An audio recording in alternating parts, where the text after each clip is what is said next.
এই ঘরটাতেই সালমান শাহ থাকতেন, ঘুমাতেন, তাই তো? অবশেষে নতুন মোড়। 29 বছর পর সালমান শাহর ইস্কাটন প্লাজার ফ্ল্যাটের ভিডিও প্রকাশ। বাংলা চলচ্চিত্রের ইতিহাসে এক অনন্ত রহস্যের নাম সালমান শাহ। মৃত্যুর প্রায় 3 দশক পর অবশেষে সেই রহস্যে এলো বড় মোড়।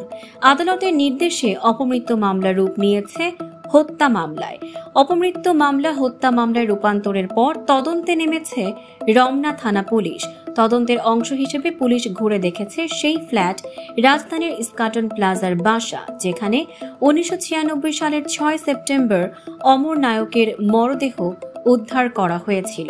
একসময় সিলগালা করা সেই ফ্ল্যাটে এখন নতুন মালিক বসবাস করছেন। 90 দশকে এখানেই স্ত্রী সামিরা হককে নিয়ে থাকতেন সালমান শাহ। সোমবার 20 অক্টোবর গভীর রাতে রমনা থানায় মামলা করেন সালমান শাহর মামা আলমগীর কুমকুম। মামলায় সামিরা হককে প্রধান আসামি করা হয়েছে। এছাড়া রয়েছেন ব্যবসায়ী আজিজ মোহাম্মদ ভাই, সালমানের খালা লতিফা হক লুসি, চলচ্চিত্র অভিনেতা ডন সহ মোট 11 জন। আরও অজ্ঞাত কয়েকজনের নামও যুক্ত করা হয়েছে।